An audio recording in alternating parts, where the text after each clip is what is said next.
to do the sound off of this camera instead of. I wish I would have. Oh, we're on. Okay, we're on. Good.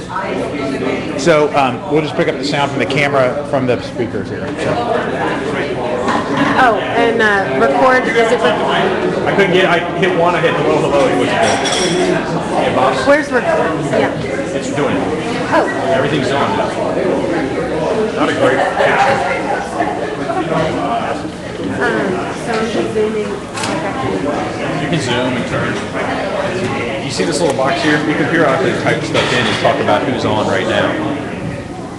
No, really, just say talking to so-and-so, hit update, it goes to our Twitter No, account. but I need the names of people. I guess I could do it. You'll be able to hear us, but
Singing.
What?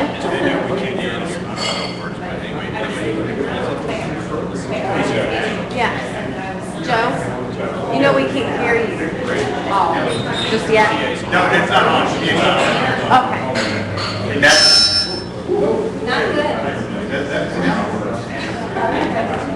we're almost there. We're almost there. Yeah. Like 2 seconds. Really? We're official.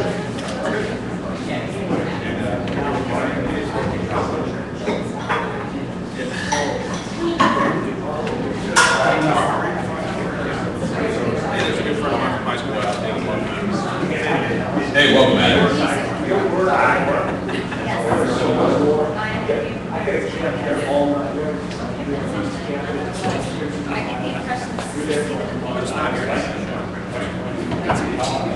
It's time to wander into this coffee shop this time.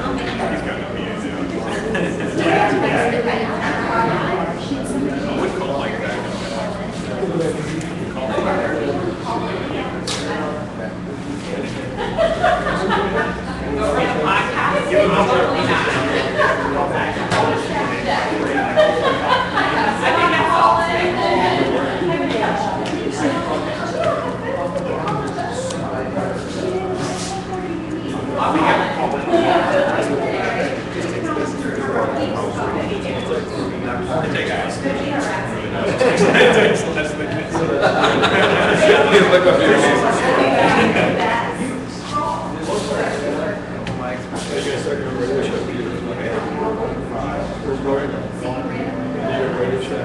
Oh, yeah, shut up.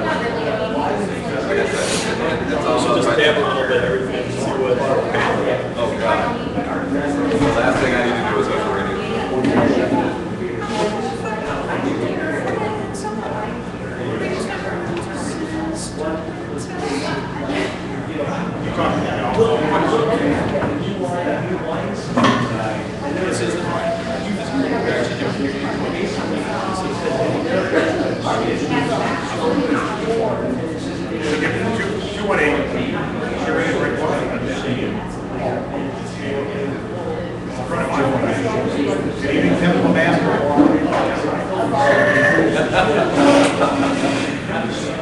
It's like a little bit.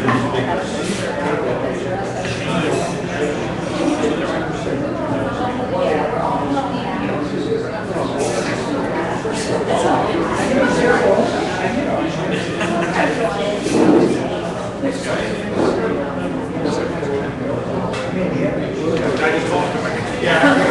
We were thinking of, I guess, we were having some technical issues. Thankfully, our first season is maybe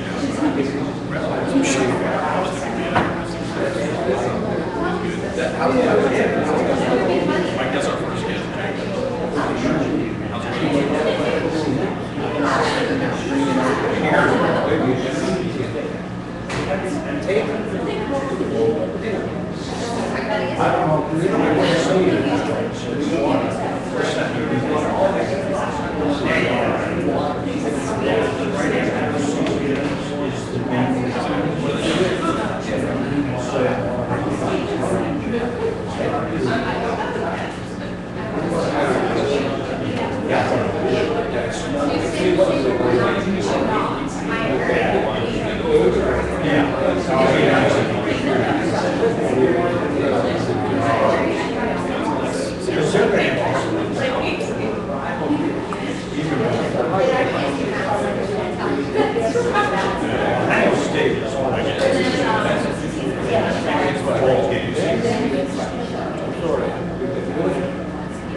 This is my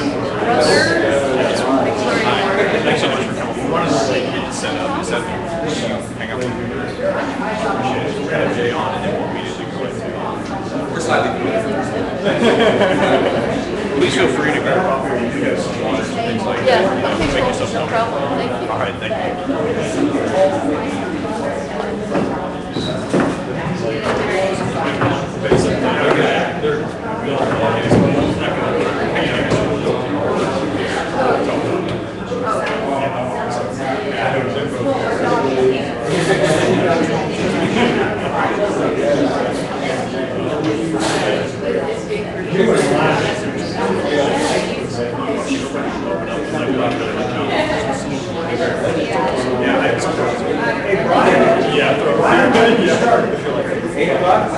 Ask Joe. Joe, please, come on. Come on. Joe, the crowd is getting crazy. Joe's gonna buy a drink for everyone. Thanks, Joe.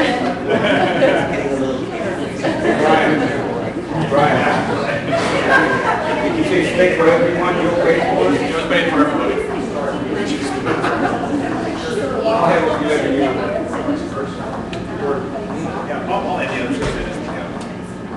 They did this for your show for a few years. Chris Conley's the song. Yeah, what, I don't, what time was he supposed to show up? Bye.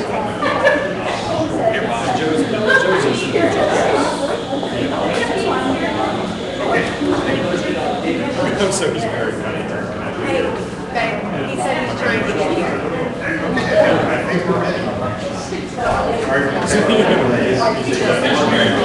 Yeah, I'll try. So,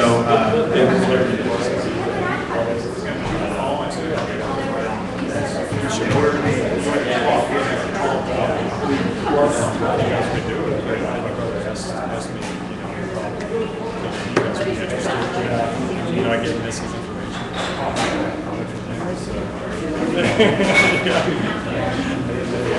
I know things are always crazy. Start with the computer.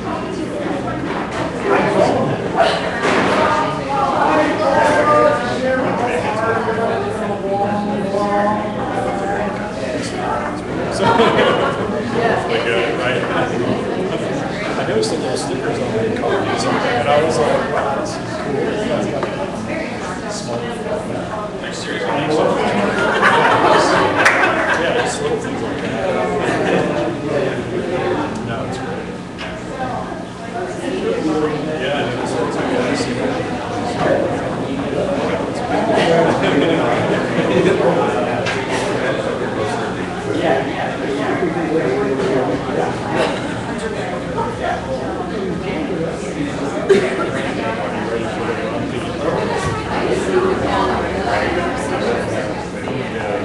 Let's go.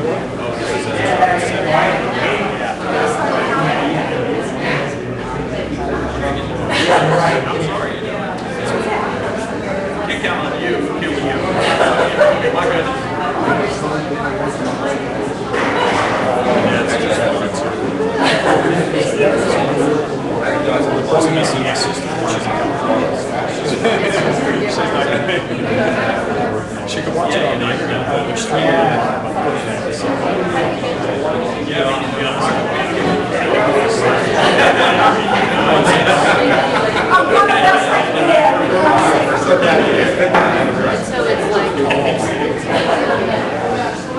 Yeah, well, it's, yeah, it's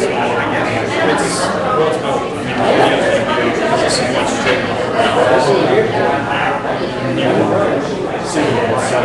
so that's what you see on the Oh, I see, okay. I just done.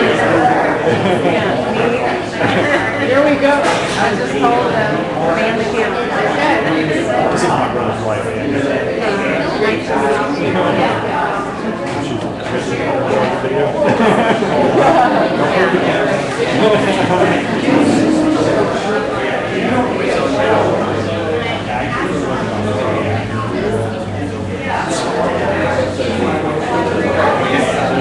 Nice to meet you. I don't know what's the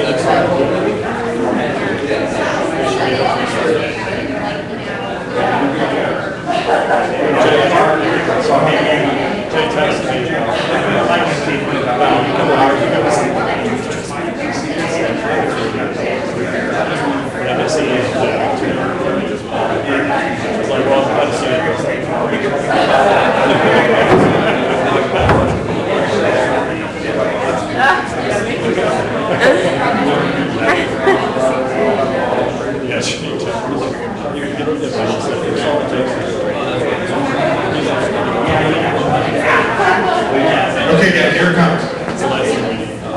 Hit record.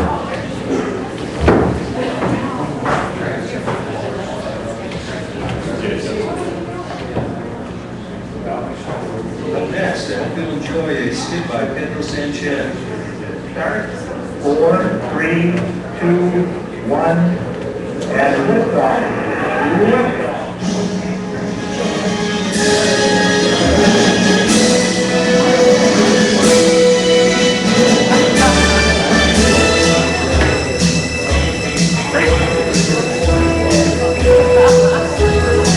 I lost track of the time. I have no idea what time it is, but I think it's December 15th, 2009, and this is the Brian and Joe Holiday Show. On tonight's show, we've got lots and lots and lots of people. But we're going to start off with Jay Goodlett from the Cincinnati Ballet. Chris Tomlin's going to talk about movies. Victoria Morgan is here from the Cincinnati Ballet. Kelly Connell, our sexuality expert, will be here to talk about sex and holidays. I don't know what that's all about.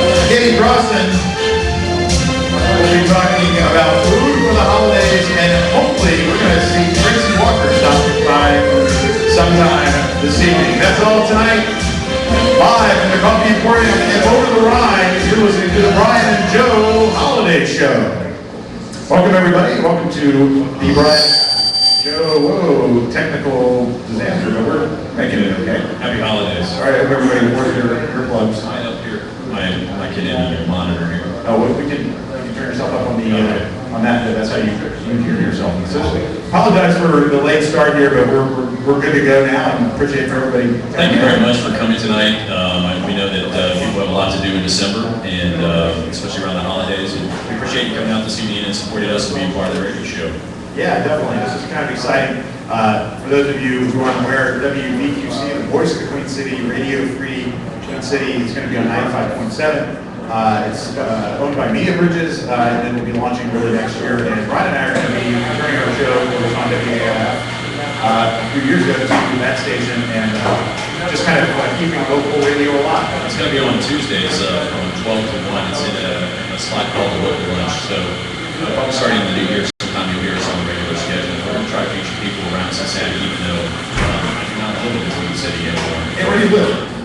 We talked about that. Live in Louisville, Kentucky right now, and we'll soon be heading to New Orleans for the final semester of grad school for my wife. So Very good. Who's running our video feed too? Say hello to all the people who are watching online.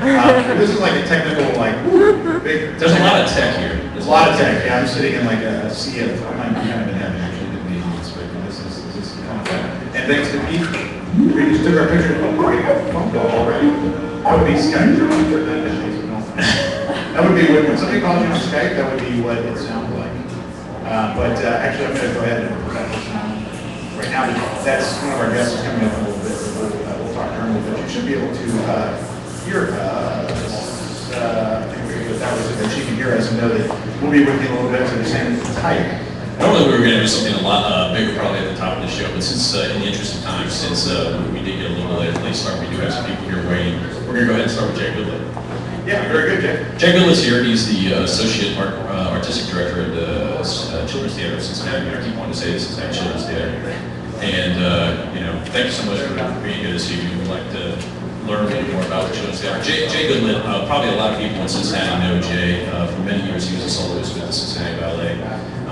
He's a local boy, grew up here, went to School for Creative Performing Arts, and just a good friend and a good man in the community. So, welcome, Jay. Thank you. It's good to be here. Well, let's talk a little bit about the Children's Theater. What's going on with the holidays at the Children's Theater? Well, Children's Theater of Cincinnati actually just finished their Holidays Folly show, and that just stopped on December 13th.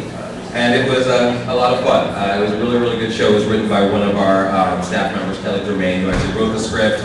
And we put a few Christmas carols with it. The whole story was wrapped around a bus tour that gets stuck in the snow. Therefore, they have to amuse themselves by singing carols and having a lot of holiday cheer. And throwing a bunch of different holiday themes. And actually, the cool part about the show was that it actually featured Hanukkah as well as Kwanzaa. So it was kind of a whole holiday feel. We did a Hanukkah song, we did a Kwanzaa song that was written by DeAndre Means, one of our staff members. So it actually kind of encompassed everything. And it even had me dancing the Russian from the Nutcracker, which I did for years in Cincinnati Ballet. It was a short version. There's a slight problem with that. The problem is this, at the Cincinnati Ballet, even when I was a 25-year-old doing the Russian, I would do the Russian, it was pretty athletic for the most part. I would get off stage, I would sit down for a second, and my thighs would be quivering. Just from doing 10 straight split jumps or whatever. The only difference is in music theater now, after you do the Russian, you have to stay on stage and sing. Kind of hurts. This means that you can't smoke the cigarette that you was when you were 25 next. There's no more smoking. So it was a successful run for the Follies. No, it was definitely a successful run for the Follies. We'll see if that show rears its head again. I'm not sure if it will or not, but it was definitely fun to put together. So you guys have a little bit of a break now for the holidays before you. We have a break now, and we'll come back in February the 26th through March the 2nd with Jack and the Beanstalk, which will be, I'm actually directing Jack and the Beanstalk. So the show. Yes, that's my baby. I'm already going over set designs and going through music. So I will say this, it's a really fun transition and stressful one too, going from the ballet side and what encompasses doing an entire ballet versus what you have to go through to put on a music theater production. There are a lot of elements that are the same, and there are a lot of elements that are wildly different. Now, how long have you been with the Children's Theater? Actually, I started with the Children's Theater in June of this year, so recent. yeah, it's very recent. I'm a little bit a newbie in that regard, but my background actually is music theater. I actually came through ballet kind of the back door because I went to school for creative performing arts. The first professional gig I ever did was I did the show Shenandoah at La Comedia Dinner Theater up in Springboro, Ohio. Yes. And I played the little slave boy because it was about a Civil War thing and whatnot. So that was actually my introduction to the theater. And then as I went through SCP, I gravitated toward dance. Ended up getting a scholarship to the School of American Ballet in New York City. Followed through with that, came back to Cincinnati Ballet, danced for just like 17 years or so, and then retired in 2008. Just 17 years. Just 17 years. You miss it? Oh yeah. I mean, there's always things about ballet you're going to miss. And I I do. believe you're opening, there was also might be some things that you're not going to miss. Oh, you better believe it. Now, the Cincinnati, I'm sorry. No, go ahead. I was going to say, the Cincinnati Children's Theater is more than 80 years old. It's all, it has its roots going back to the 1920s. Yes. And it's been growing since. And I guess there's a lot of famous alumni associated with the Cincinnati Children's Theater. Were you a member as a child? No, actually, I did while I was with the ballet company, they allowed me to go and do the Jungle Book for Cincinnati Children's Theater, and it was a wildly successable production. We actually took it to Belgium, and we went overseas with that, and that was a wonderful opportunity, so. Yeah. So I'm just curious, of the famous alumni from there, how many of their weddings have you been to? The only famous alumni, I guess you could say, although it's more SCPA, he really is, an alumni of, is Nick Lachey, and I was, I thought you said his name Latchy, is that right? well, no, his name in high school was Lacey. Yeah. Oh, Lacey. Lacey. It's Lacey. It got changed to Lachey once they became famous, and that was one of the first things I said to him when the group 98 Degrees took off, following up, and I said, so, Lachey. And from what I understand, I think they just changed it just because it sounds better. So are you? There's other famous. Carmen Electra was. Carmen Electra was also an SCPA grad. She was about 2 years older than me. Nick was actually in my grade. We're in the same graduating class. No, what I'm gonna ask you is, so what does Jessica Simpson look like naked? I don't know, but I can tell you that the first time I met her was actually here in Cincinnati. We were over at Don Pablo's across the river. Don Pablo's? Don Pablo's. Tex-Mex, right? Oh yeah. I like that. And she walks in and she was striking young lady, striking young lady. And what she was wearing was also very striking. At the time, we all took notice of that. Yes. Yeah. I think a couple years ago, when they had a reality show, did they come to your house? Yes, actually, that was a real. I remember that day. That was, because I think I saw you that day. Just like, I don't know the last time I saw you, it was a couple of years ago at least. But I saw you the day that they were there, which was kind of funny. It wouldn't tell that story. And that's it's the way MTV rolls. Because Nick calls me up one day, he's like, oh, we're going to come over and say hi. Okay, that's fine. But I just want to warn you, MTV is coming. Oh, okay. So we're sitting at our house, trees up, we're enjoying our holiday time. And all of a sudden, 4 huge black SUVs pull up. People start running around like it's Armageddon. People are pushing pieces of paper in your face, like sign this, waiver that. By the way, we can take your firstborn, and then we go inside. So cameras everywhere, and they followed us all the way around the house. And Nick and I honestly just caught up like, guys who went to high school together, catch up. So we just talked about, stuff like that. The cameras followed Jessica into my daughter's bedroom with her, where I guess they played dolls, or my daughter showed her all her toys and everything, and whatever, whatnot. It was a nice visit, whatnot. So we're thinking, oh great, we're gonna be on TV. We're gonna be on TV. This is wonderful. So we're watching the show for like the next few weeks, and then the Christmas episode comes up. And we actually got beat out by Nick's mother's dog, who had an anal gland problem. They didn't use any of our footage because instead they wanted to focus on the dog that had a little problem going. So Jen and I were ticked off about that. I was like, we got beat up by a dog that has a problem. Serious problem. That's reality TV for you. Did you get the footage up on YouTube or anything like that? No. But the funny thing is that I might actually come back around again, because I actually have been back over to SCPA to judge a talent show for the school, and the MTV cameras they're there taping his show that he's doing for SCPA called Taking the Stage. Yeah, it's still going on, right? It's still going on. I think it's in the second season now. So I went over to judge a talent show over there, and once again, the camera's here, everything's in your face. I gotta sign this, that. And the best part is they were in there while we were doing the judging. So the judges got together to say, we like this group, we don't like that group, and they were there for all of it. And so I actually got a call from him the other day because he said, oh, I didn't even know you were in my show. And I said, yes, did I sound like an idiot? And he's like, no, you sounded fine. Oh, he wasn't there though. No, he wasn't there. No, that's cool. But he saw him. So he saw that I was in it, so. And because your kids have been around this and seen some of the stuff, do they want to be, are they in the children's theater first? No, but my daughter wants to audition this year. We have a STAR program where it's basically ages 9 through 18 will come, and it's a month-long thing where we drill them on dance, we drill them on singing, we drill them on acting, and then by the end of the whole thing, we do a little performance culminating, with everything that we've done thus far. So my daughter wants to, do that, but my daughter doesn't sing, not that I know of. I mean, other than the normal around the house. And she has to prepare a monologue and have a song, so I can't wait to see what that sounds like. Yeah. No kidding. Well, how old do you have to be, and how do you have someone get involved with the children's theater when you do that? Well, there's a lot of misconceptions with the Children's Theater. One of them is that it's children doing theater. It's actually a professional theater company. But there are kids in it, right? There are kids in it, without a doubt, but all the shows are geared toward kids. Oh, okay, so it's not. Right, so we're not doing Chicago. It's not children for children kind of thing. Right, we're not doing Sweeney Todd. We're not going to do anything as dark like that. We're going to do things more like High School Musical, Right. Or Frosty the Snowman. No idea. But they actually all are professional actors, adult and children. You're going to do, what was the no theater? You're not going to do, probably anything that's nothing to do with theater. No, we're not going to do any poor Superman or anything that. Or Superman or Jerry Springer in the opera. No. Well, no, maybe. No. What was the one that was, it was turning on to the no theater, which was probably poor choice of words, but the Crease Toaster, what was it called? Anyway, never mind. And the performance is That was really, awkward, okay. are you talking about the no theater? Is that what he said? Yeah, I don't know. He said that you were saying that they don't do anything that's at the no theater, so. Ah, right, so they wouldn't do this They one. wouldn't do any of this stuff. It was the Gay Jesus play. What? Yeah, well, you wouldn't do the Gay Jesus. Probably not. I'll talk about it tomorrow at work, but I just have this weird feeling it's gonna get shot down.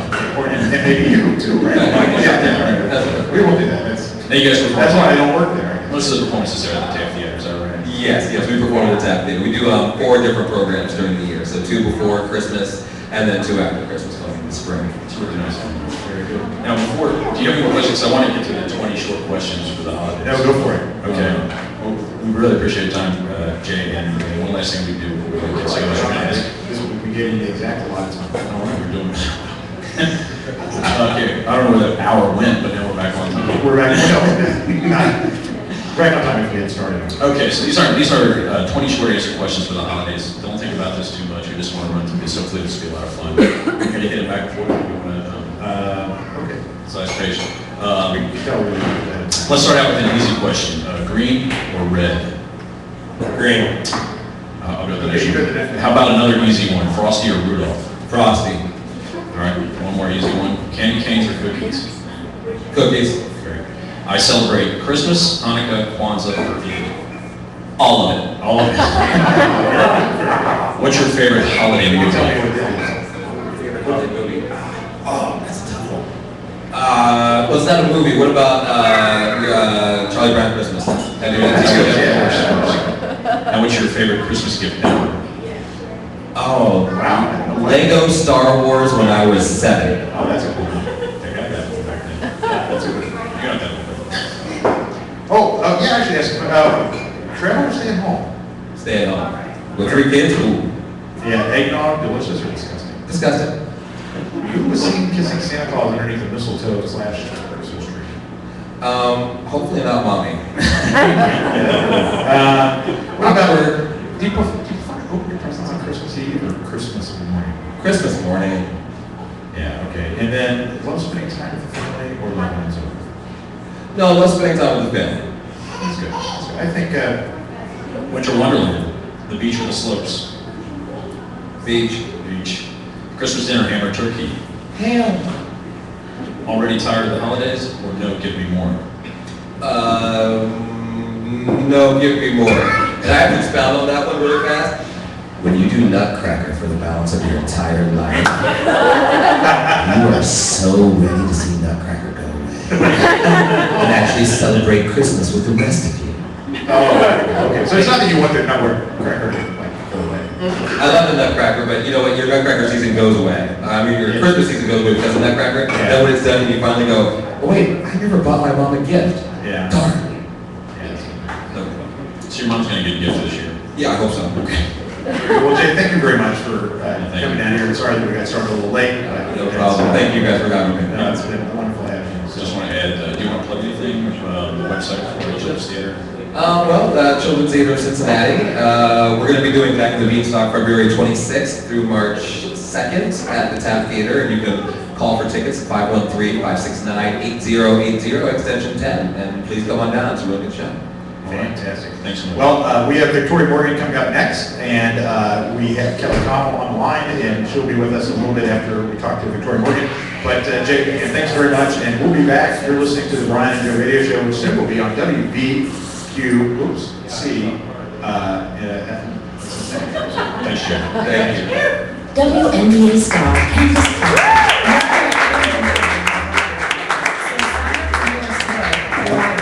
The smartest car in your wallet. Brought to you by the American Lottery Association. Warm it up. Yeah, thanks.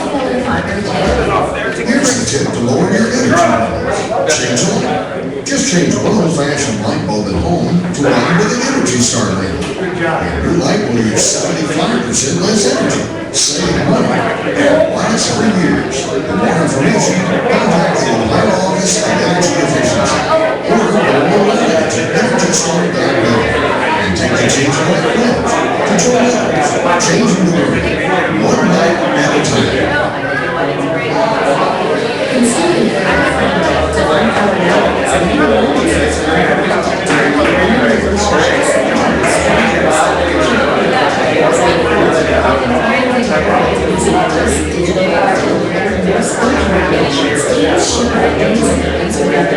Across the street.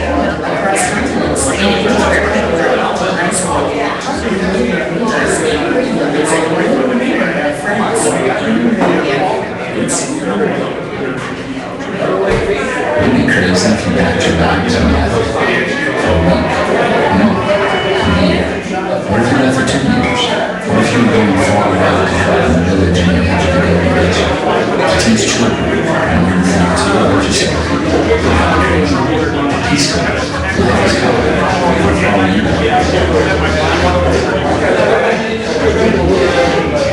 Monica, sorry, I also forgot Kelly. I hate you.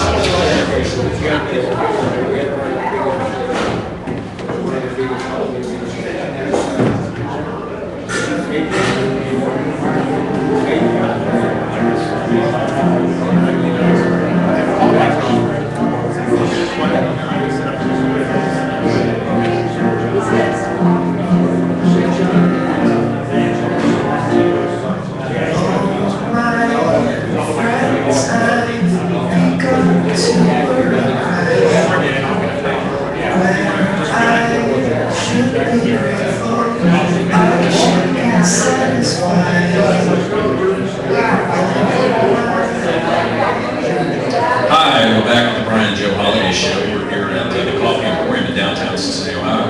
And we are very fortunate to have with us tonight Victoria Morgan, CEO and Artistic Director, of the Cincinnati Ballet. Thank you very much, Victoria, for joining us this evening. It's great to be here. And thank you as well for being very patient with us as we got set up this evening. This Well, good, I'm glad, it's fantastic. Everything's worked out. Yeah, Jay got it. Oh, yeah, the seats work. We worked out all the Yeah, technical good. bugs and everything else, so yeah, it's fantastic with that. It was a little, unfortunately, a little technical issue, and we've got somebody on the line who's waiting to talk to us, so I apologize to her. Yeah, we'll get through it in very, very due time. So, and I also wanted to say, before I forget, that I forgot to mention that Monica Roberts is here too. She's been talking to us about local music, and she's doing that very well. She's introduced her at the beginning. And also, she mentioned we have Kelly Long too as well, who's going to update us as well before the show. Now, The fun keeps rolling. absolutely. And hopefully, thanks again to everybody at Coffee Emporium. Hi, Jill. How are you? Thanks for everybody that's down here, and hopefully you're supporting these guys tonight and making them work. Drink lots of coffee. Drink lots of coffee. Yeah, Leah Heisel. yeah, hi, Leah. I said hi to Leah. So that's what I said. But anyway, so we're here.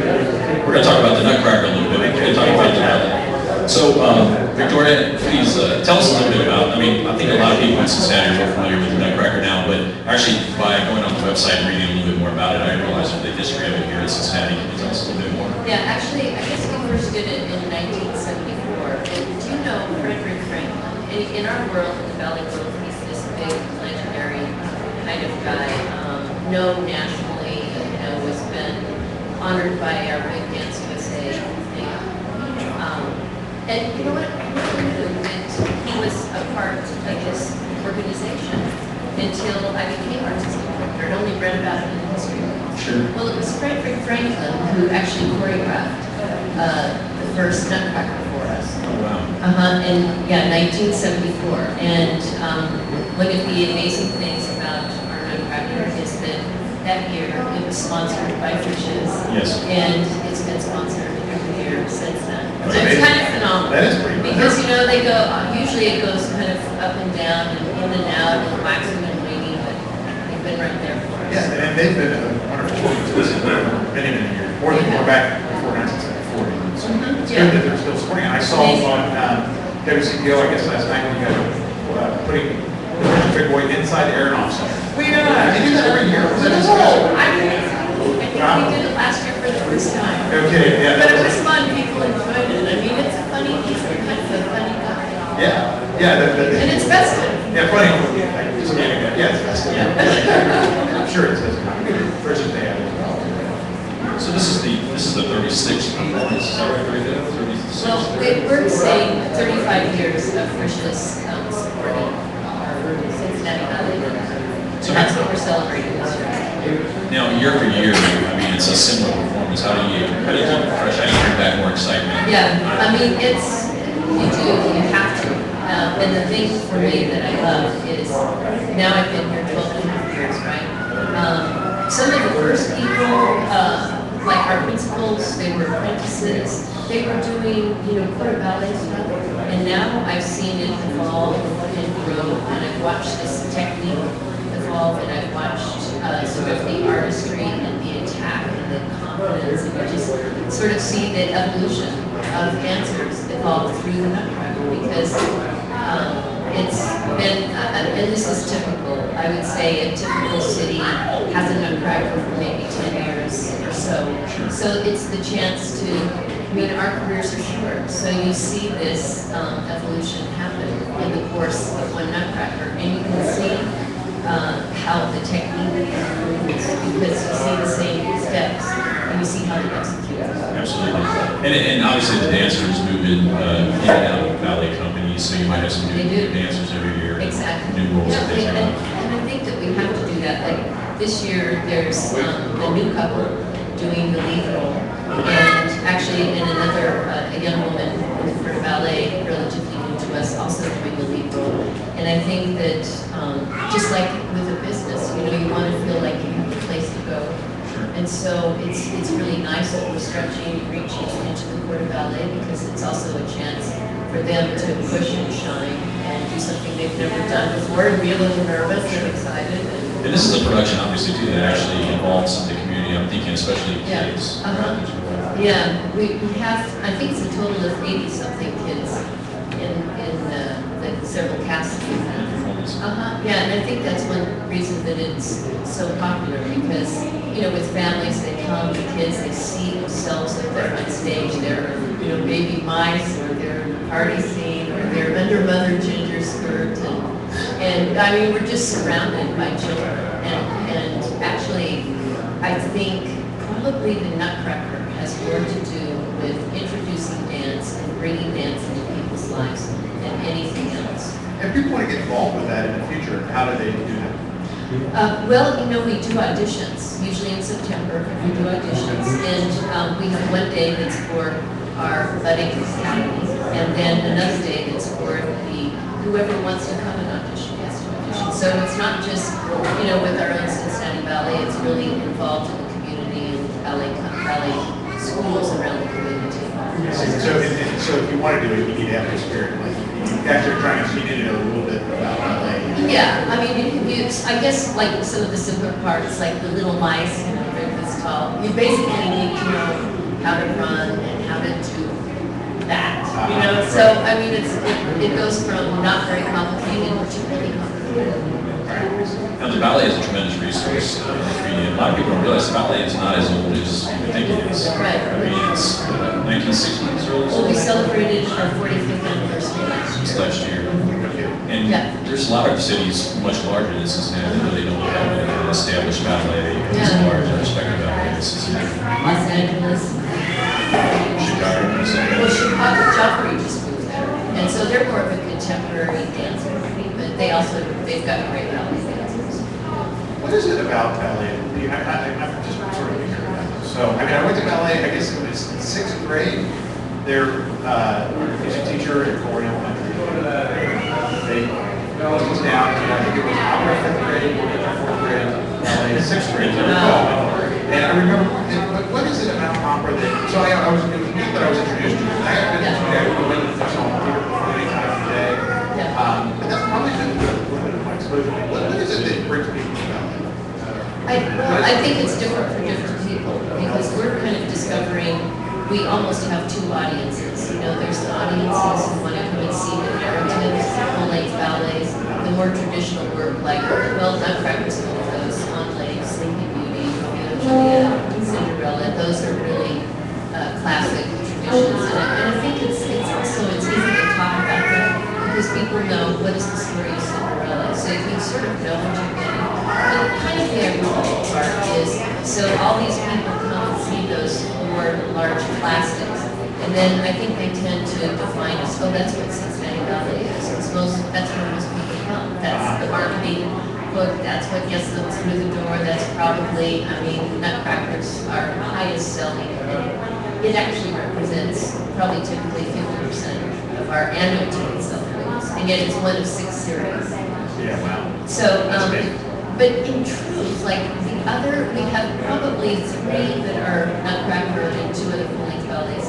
And then we have 3 that are really more contemporary. That's kind of a new thing. Well, we've really been pushing that because I think it's a tricky balance because I feel like it's connected to our future. It's connected to talking to and being able to have a conversation with the younger generation. And so They don't usually sell as well, but I think that it's a disaster to not. And the ballet was also a benefactor, I think, last week of Yes. Mrs. Nichols. Incredible. Incredible, she's 91 years old, I believe. 98. Oh, excuse me, 98, like maybe the ballet ever attended Doctors, is that right? Well, actually, the way it worked is, and this was shocking to me, I found out. You didn't know that it was, because I guess when I read it, I mean, it was like, yeah, Because I mean, it really was. Yeah. When I read it. yeah, I mean, I showed up to a meeting on Wednesday, thinking we were going to be talking about something else, and then I heard 85 million, and I thought, I must have, you know what, I think I didn't hear that right, because how often do you ever hear about 85 million? No, it doesn't happen. You make you build, Yeah. there you go. Yeah, right. Or, you know, or you build a big theater, that's 85 million. And so, the way it's lacking it down, so 5% of that will get distributed every year. And 75%, because Mrs. Nichols Love truly is the Cincinnati Symphony Orchestra. They got a great job.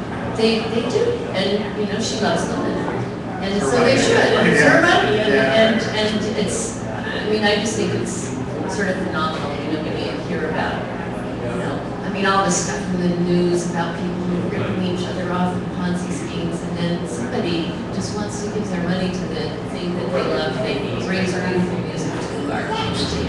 Anyway, so they get 75% of the 5%. The opera gets 12%, that's equal to about $500,000. And we get 5% of that 5%, which is the equivalent of about $200,000 to go directly towards live music. And for us, that was huge because we were in the process of you know, curtailing live music, pulling it back, deciding not to use it. And yet, it's so much a part of our performance. It's, you know, it's the bass, it's the heartbeat, it's where the rhythm is, it's where the breath is, it's in the music. That's neat. And then, so what is the annual budget then of the ballet? It's about 5.7 this year. Cut it down. So then what does this represent? This is if Well, it's actually, it basically will cover 3 out of our 6 series to have live orchestral music. That's amazing. Incredible. Now, are you going to be traveling with the Nutcracker this year, or is that something? We just got back from Detroit.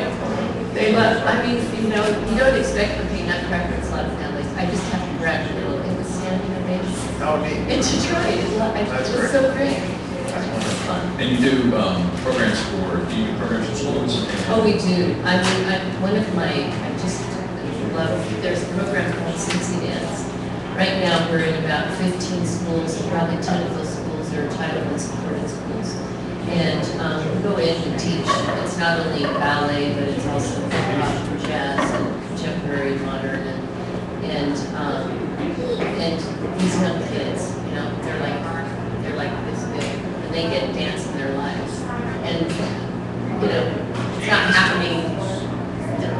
I mean, like right now. It's They don't get dance in their lives, they don't see it, they don't feel it, you know, and so we do that.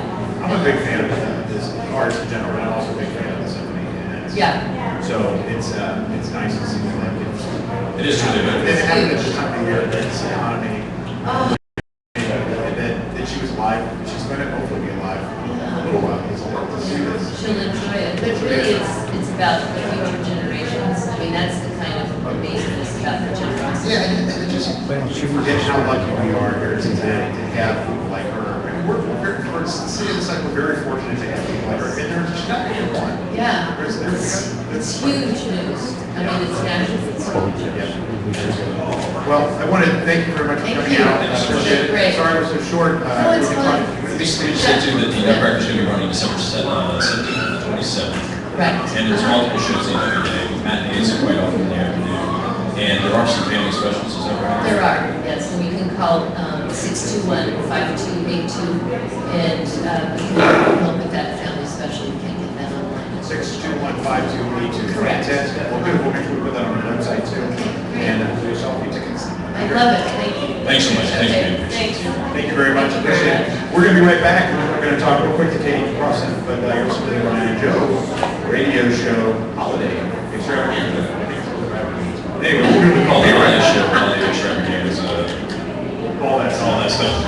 We'll be right back.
Welcome back to Brian and Joe Radio Show. I'm Joe Wessel. I'm Brian Mueller. And we're running a little bit behind today. We're going to do real quick. Katie has to leave. She is our food expert. Katie Crossan, she's a senior associate in marketing at United Way here in Cincinnati. She has a BA in journalism from the University of Go Tennessee. No, so, no, not at all, not at all, not at all. But Katie's got a great voice, and we're really excited she can be here. So, just only got a few minutes, but you're a prolific writer, you post on your blog all the time, you have a background in journalism. I'm a Renaissance woman. You're a Renaissance woman. I've not read some, Really? I've heard about some things on your blog that I've not read, but I believe that they are a little racy. Her blog is called KatesRandomMusings.com. And it really is, people, I've only spent a little bit of time there, but she is a prolific writer. She really has written quite a bit out there. I think one of the articles I read was about your past loves. Oh, yeah. Yeah, that was a really good one. So if you have some time, definitely go to KatesRandomMusings.com. Very good. And I should say thanks to everybody who's out in the audience tonight. You guys can hear us okay now? I understand the last time wasn't so good. Okay. Hi. We have all kinds of people showing up here down at the Coffee Emporium. Coffee-emporium.com. Check them out if you're not here. If you are here, you should buy coffee. If you're not, then you should come down and buy coffee at either this location, Hyde Park, or on the campuses at the university here. Yes. So, Kate, food. Tell us about food. Holiday food. Holiday food. This is the holiday show. Big No, deal. I was telling Monica this. I feel like this is an appropriate time to say a joke, but I feel like I'm going to talk about sweaty balls. Very good. Sweaty balls. That's a reference to Saturday Night Live, Alec Baldwin, when he appeared on public radio. Yes. Yes. The sweaty balls. I remember the sweaty balls. We can say sweaty balls, but they said it on Saturday night. Now, the food in the holidays, obviously they're very connected. We have holiday cookies here. Everybody probably worries about putting on weight during the holidays. That is not my area of expertise. Mine What's is. that? To help you lose weight. Oh, okay. Well, yeah, I gave up a long time ago, so I just went out. So what's the traditional holiday food? Which we be eating for the holiday? Well, I think the one thing to think about is everybody's so busy during the holidays. whether you have a family or you're, just a working person or whatnot, everybody's really busy. And so I think the one important takeaway is you should just have some basics in your kitchen so that if you have to go somewhere or quickly entertain, you can turn to a couple things. Like the number one thing that you should have in your fridge is a wheel of brie. Cheese, everybody loves cheese. Everybody loves brie, and there's so much that you can do with it. If you have just Into it, I understand. yes. I'm just saying. It's harder to be sick and gross in front of all these people, but I'm working on it. If you have a wheel of brie and Yes. you just throw open your cupboards, you probably have brown sugar in your house. Yes. You might Well, that make me laugh at it too. you might Might have have pine nuts, and you might have an apple. Yes. And you might have like 3 healthy choice meals. So, Okay, so you maybe not so much. and a nearly empty bottle of mustard. Now that I'm married to you, I definitely have all those things. You do, yeah. And so you take this wheel of brie, Yeah. you put a quarter of a cup of brown sugar on it, a quarter of a cup of pine nuts, and chop up, dice a granny. So you're telling me when I go to the store, I need to get like healthy choice meals that have these things in them and then pull them out? I don't Are you think so. are you supposed to microwave the healthy choice meals first and then pull them out, or do you let them just pull them out? Healthy Choice should come out with a holiday version. Yeah, it would be great. I would be thrilled. Healthy choice of brie. Healthy choice is great. Joe, you would throw a party and have 30 Healthy Choice Oh my meals God, there. I would get like, I'd like tell everybody to bring a microwave. I like the fruit that you put in healthy choice. I think, like, that's always, I'm always surprised. Oh, look, little cherries. I think that's kind of weird. It's syrup, it's so nice. Underrated. Okay, so So yes. you take this brie wheel, you've got your brown sugar on it, you've got your pine nuts, you've got your dice. Oh, this is like the real thing. It's real. This is easy. And then you put it in an oven at 350 for 20 minutes, and the juice from the apple, diced apple, will drip through the pine nuts and mix with the brown sugar and kind of caramelize. When you offer it up at the party, it will be around for 5 minutes. Annie, did you get this? Got Yeah, it. she got it. Okay, good. We're having this. People on the internet, if you can get this. That's But I'm good. over your desk. That's really good. People on the Yeah. internet. And the other thing that you should have is a bottle of champagne. I always have a bottle of champagne in my house because you can either serve it straight, you can mix it, serve a champagne cocktail. If you have some left over in the morning, you can have mimosas. A guy told me this story the other day, I think it was Mike from Thanksgiving, he said that champagne is also good palate cleanser. Oh, So if absolutely. you're going from food to food, a little bit of champagne. Or drink a drink. So you want to switch from beer to vapors, Have a little champagne in between. Exactly. That's incredible. Now, do you have what about people with alternative diets? Like somebody that's maybe vegetarian, vegan, what would you guys recommend? Well, there's another recipe that I think is really great and it's so healthy, but I'm a big fan of white bean dips because they're so creamy and you have no idea when it's made with bean.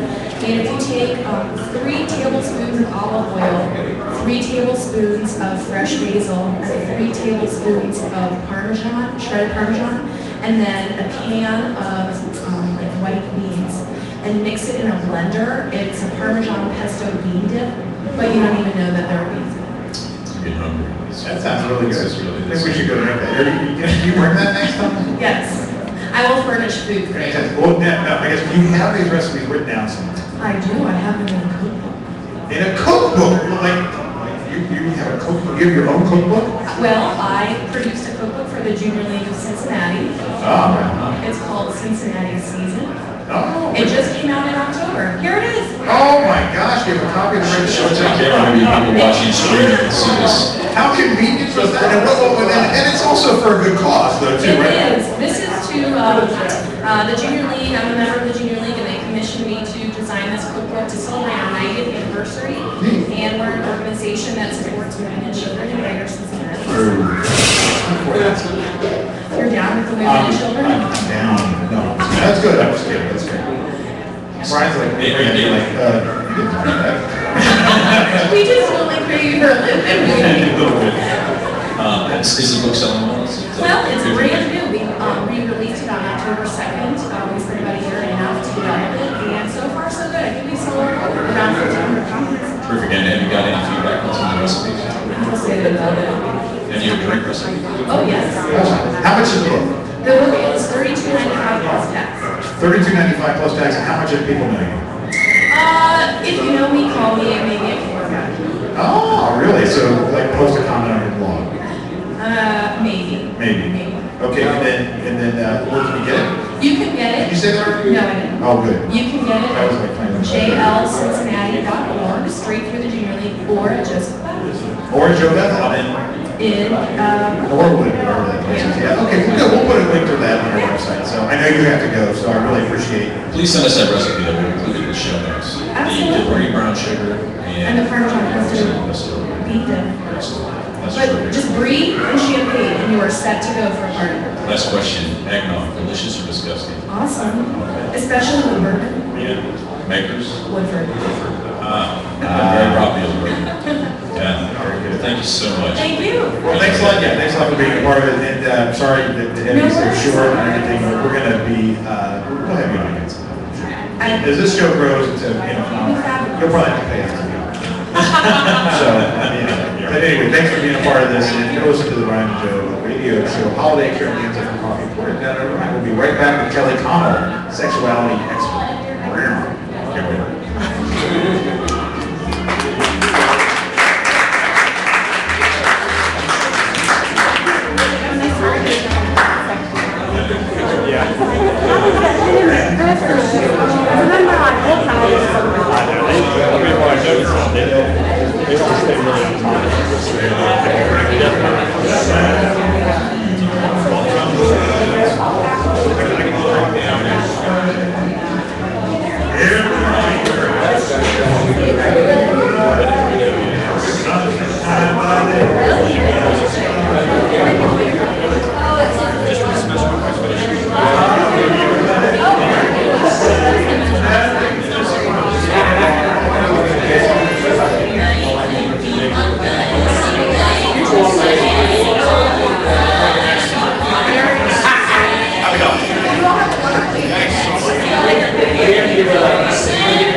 He's on episode 14 of the What do you call him, Big John? I call him Little John. Oh, Little John. I call him T-Suit. He does not even know it. No, he doesn't. He's getting like he's acting like he's beating up your dad. Now, he was on our episode first week of November this year. Yeah, listen to that, subscribe on iTunes. And you'll learn everything you need to know about number one. Well, I feel very bad for our next guest, she's been on hold for 42 minutes. So let's bring her in. We should say, hello, Kelly Connell, are you there? I am here. Oh my gosh, thank you so much for waiting. Thank you for your patience, we really appreciate it. Brian is going to talk a little bit about you. Yeah, Kelly Connell is a doctor of education. She's a sexuality Soon to be a doctor of education, right, Kelly? What's that? You're soon to I be. can't hear you. What? Yeah, but soon to be a doctor of education. I hope to be a doctor of education. I'm currently working on my education for a doctor in human sexuality. Very good. Now, you're a sexuality expert consultant, and people can learn more about you at sexpertkelly.com, correct? Correct. So you do a lot of writing about sexuality and help me joke, maybe related to sex. I mean, and she probably has sex. Probably.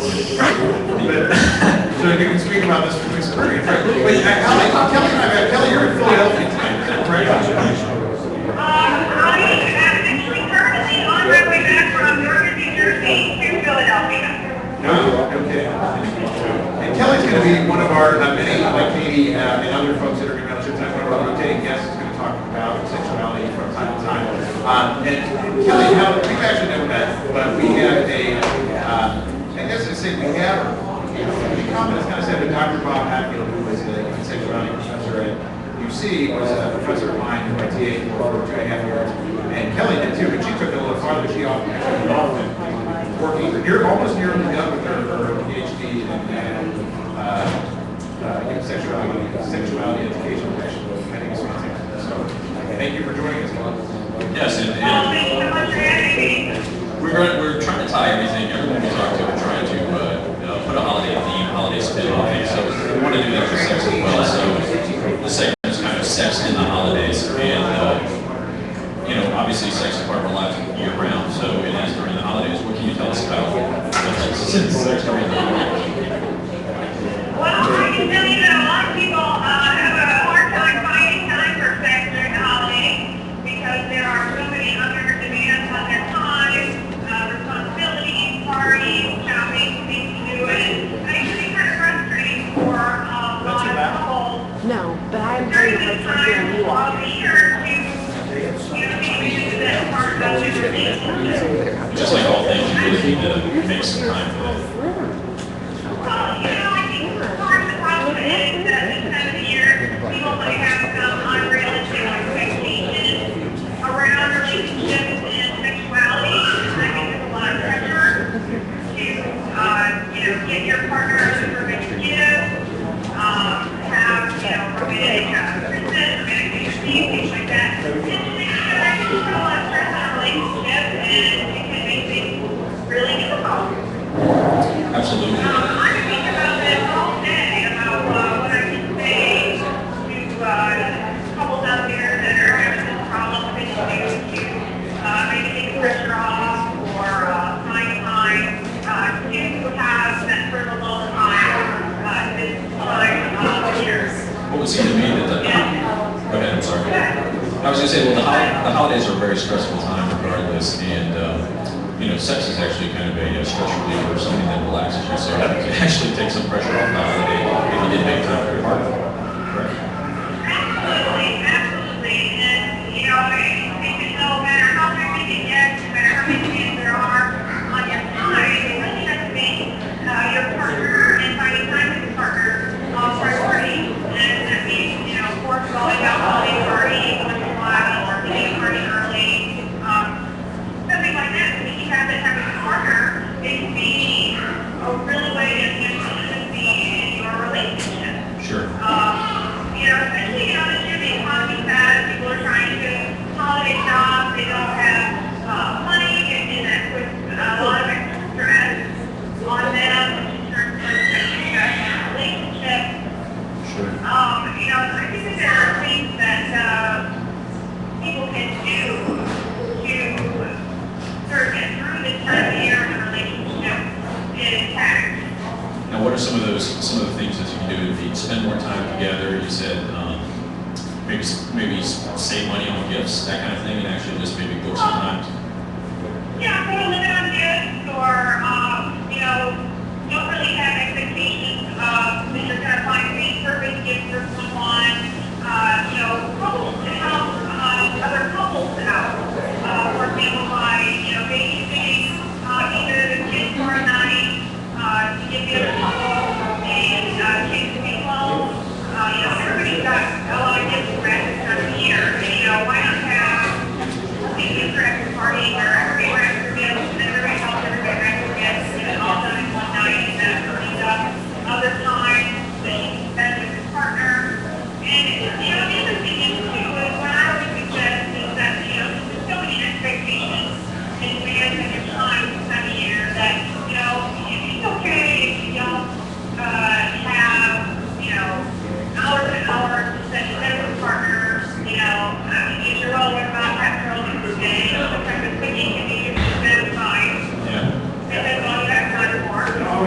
I said that when he was teaching.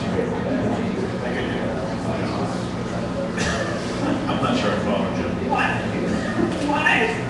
I just was informed that an audience is requesting more R-rated dialogue. They've just requested more R-rated dialogue.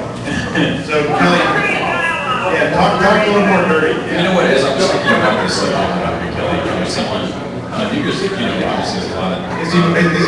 He used to say that Brian was studying very hard for this section. I was thinking about the You can deliver a joke, what is that? I don't know, okay. He was studying very hard for this. I was thinking about this section. I was thinking about some of the questions that we could ask, but obviously the holidays is, New Year's is part of the holidays, New Year's resolutions. And I thought, well, maybe it's a good time for some sex resolutions, for your partner, a couple things to resolve to do better. Is that perhaps something that can go a long way for couples? I'm not sure, did I phrase that as a question? I think, I'm going to have a problem with you for because I don't think they're realistic. Everybody's coming into the new year with all these great ideas of what they're going to do, and all of a sudden we fall by the wayside. I think the key maybe is to commit yourself to making a relationship that's going to be a present in your relationship, and be willing to explore, the sexual side of your relationship. One thing too, one thing you have to realize is that because this time of year is so hectic for so many people, I would encourage couples to make a date for January. But not going on in January. January is a very boring month, and Tends to be a little bit people have blunt. time, and then all holiday rush over. Make a date for January to really sort of have your life together, your vision together. Take the pressure off of finding time around. Well, what if we can't wait that long? I'm just curious, because are there any good holiday sex positions? Anything really spicy. I like the little role playing. So maybe Roll, some of the same. dress up, should we dress up as elves for her partners?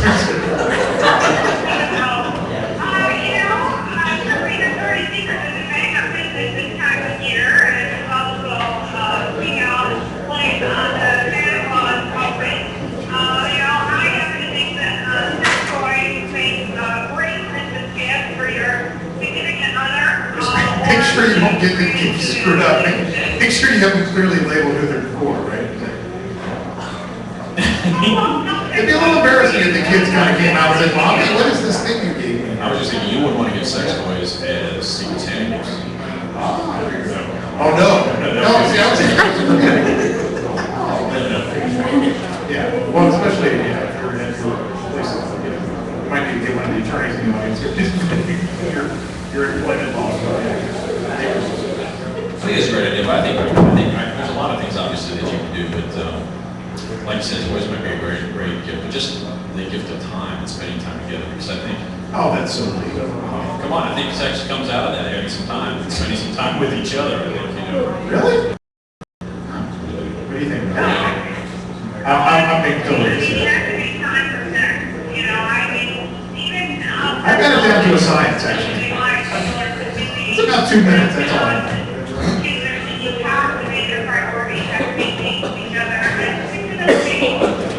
Absolutely. And another question, is this a good time of year to start a relationship, or is this, would you recommend this? Well, I wish they get the relationship before Christmas. That way you don't have to give any yes. Holidays are really stressful on relationships. A lot of relationships end right before the holidays or right into the holidays. There's a lot of people that their relationships are thinking, but they're sitting together through the holidays, which doesn't make sense. I don't know that any relationship is any easier on somebody after the holidays are over. I mean, when it ends. It's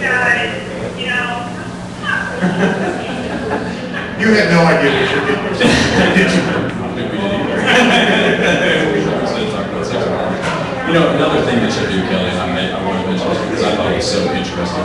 Before we go, is it seems like you're involved with a organization or a website called Sex Smart Films, which promotes sexual literacy and helps educate younger people about sex. And I think it's very important. I'll just say a few words about Sex Smart Films. Sex Smart Film, I can't say nothing things about it. It is run by a man named Dr. Mark Sheldon, who actually has his PhD in sexuality. He's a very good friend of mine, and he's a great guest on your show. And he's always wanted to create films, ever since he's been making films since he was in graduate school at NYU in the 70s. And he always felt that was his sort of niche in sexuality and sexuality education. And he used to be the executive director of the Sinclair Institute, which makes the better sex videos here. Okay. And he went on his own and is doing sex smart films, and he's really making some important films about sexuality. Just did an amazing film on sexuality and disability that shows people with different disabilities having sex, because so many people think that they are asexual. That's a whole new genre I had not thought of. That's amazing. And, you know, some of his films can be, like the sex series can be great relationship enhancers. Some of them are PSAs about like HIV. He just does amazing work. And a lot of them are available for download for free on his website. He also does some really cool historical films on there. He's got clips of the old, masturbation will make you go blind, kinds of things that need to be out there. We know, work though it's not true, and all that. I was going to clarify that.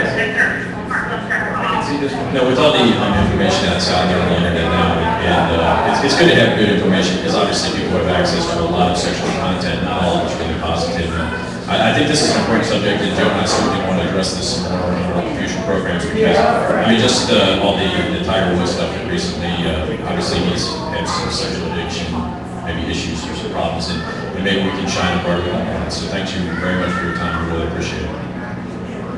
Oh, well, I am thrilled to be here, and thank you so much for having me. I look forward to next time. Have a safe drive. Yeah, thank you, Kelly, so much for being part of the show, and we look forward, like Brian said, to having you on the show again real soon. Okay, great. Okay, guys, we're going to be right back. We're going to, have a great night.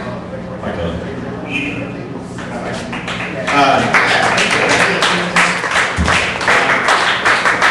She was on the film almost an hour, so I really appreciate it. While she was driving. While she was driving, so I really appreciate that she was willing to do that. She's a really nice person. Kelly found me at sexpertkelly.com. Really good information, a little positive.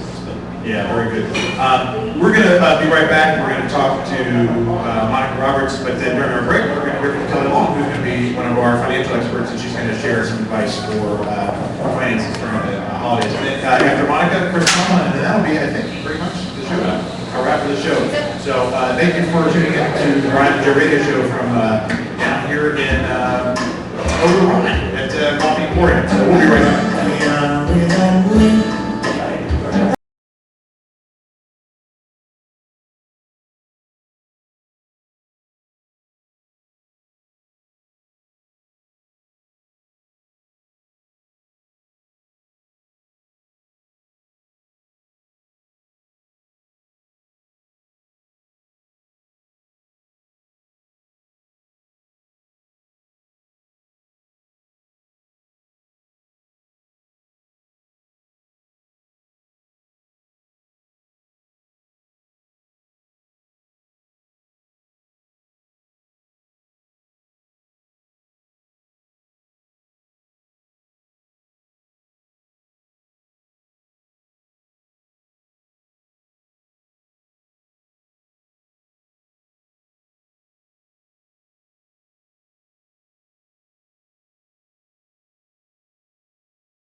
quite the spending spree for myself as well.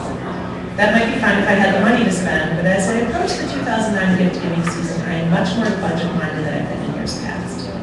So as I worked out my gift list this season, I've also discovered a few tips to trouble my inner Santa. See if they work for you too as you hit the stores and search for a gift for everybody else. The first tip is take a list. Much like going to the grocery store, it's much easier to stay within your budget if you take a list before hitting the mall, and then stick with it. Map out your shopping trip ahead of time so that you don't find yourself accidentally wandering into the handbag department of Macy's. You should be shopping for your dad. Shopping with a purpose saves time and money. Second tip is take a friend. Join forces with another budget-minded friend and make a pact to keep each other from indulging. When you see your gal pal heading to the register with the sweater you saw her admiring, kindly divert the path and reminder you should simply add the sweater to her wish list and family on to the next gift. Make it more fun by promising yourself a nice meal at the end of the day if you avoid buying for yourself. Suddenly, that gorgeous silk scarf is easier to resist when you know you're going to be trading for relaxing sushi and wine and stuff. But my final tip is just take to the net. If you simply can't resist the pull of vast shoe departments and boutiques, try to do your shopping online. Websites like Amazon.com, Overstock.com, or even Etsy.com offer countless gift ideas and great prices. And while you still have to avoid placing items in your virtual shopping cart for yourself, the pull that exists from holding an item in your hands will be enough. Don't be too hard on yourself if you slip once or twice and end up with a couple cheating and give some of your Christmas tree. But with these tips, hopefully you'll find yourself without the painful post-holiday credit card hangover caused by actions from Santa. I'm Kelly Long, financial coach and columnist for Cincy Chic online publication for women. Check out my website at www.kellyclong.com.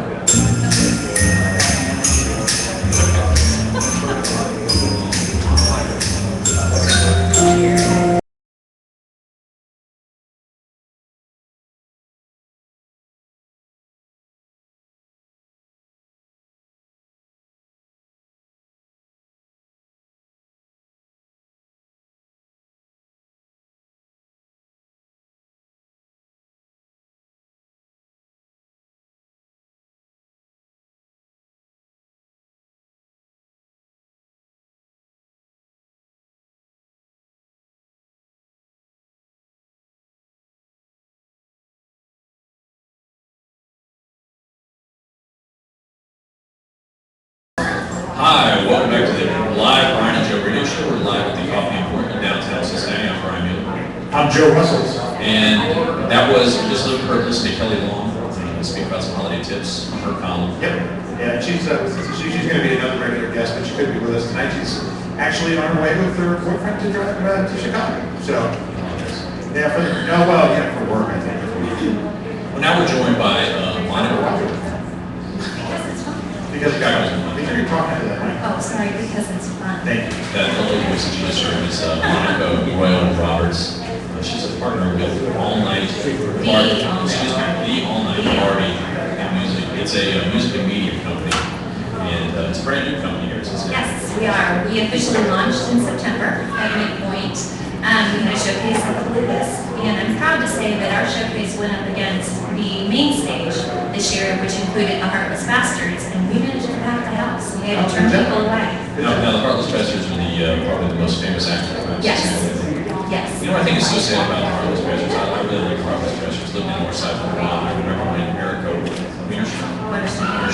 was the bartender at Northside Tavern, and I used to see her at the her College Hill workout facility, the city. I can't think of the name of it off the top of my head. Gym. Yeah. Oh, the Cincinnati Recreation Center. Yeah, Up in yeah. College Hill, and now they live in Austin. They don't live in Cincinnati anymore. They It's live. unfortunate, it happens. I mean, that's what happened with WOXY, but fortunately, they have strong ties here. One of our other partners is actually one of the engineers for WOXY, so that's very helpful for us because we have that alliance as well. So despite the fact that Cincinnati is competing with cities like Boston, Nashville, Los Angeles, we have a really good music scene here. We have an excellent music scene. I think the biggest problem that we face in Cincinnati is just the lack of awareness of our scene. I mean, we've got some phenomenal local bands. I mean, there was just an article in Metro Mix about Seabird, just so many phenomenal local bands that are doing a lot of really wonderful things. And unfortunately, I think that the population as a whole, I'll say young professionals, just because, typically those are going to be the folks that go out to these shows, are unaware, just completely unaware. They're aware of more the cover bands, Sure. but not the original local music. So this is where you come in. This is where we come in. This is exactly where we come in. We founded ourselves because we all share a passion for local music. My partners are Dave Davis, who's one of our preeminent sound engineers here in Cincinnati, and also an Grammy Award nominated engineer. Good news tonight. Yes, yeah. Next time, ask. Hey. John Curley. Hold on, I gotta plug my partners I know here. I'm all fan about the engineers. We're also now talking. Okay, so John Curley, who is also the owner of Ultra Suede Studios, is one of my partners, and then myself, and Brad Schmittger from the Sundresses. And so you guys have a website called theallnightparty.com, but your main goal is to help local musicians connect with their fans through social media. Correct. Through providing recording services, marketing, PR services, access to the events that they, for the most part in the past, some have been able to bridge that gap and really perform for more corporate type events or nonprofit type events. And we also will help them with their tours, with their event promotion and their tours. What are some of the bands that you're working with right now? The two big ones that we're working with right now are the Sundresses, who have a new album out called Motel, and they're getting ready to go on tour in January. And then Mallory, that also has a new album out called Before It Grows. And they're performing, they're going out on tour, do they perform for any holidays? They do. Unfortunately, I don't have a schedule in front of me, but yes, they are. If you check our website, theallnightparty.com, we keep a running list of shows here in the city of different bands that are playing out, not just the ones that we work with, but we consider all the bands in the city our friends. And you work with all the venues, I mean, Bogarts.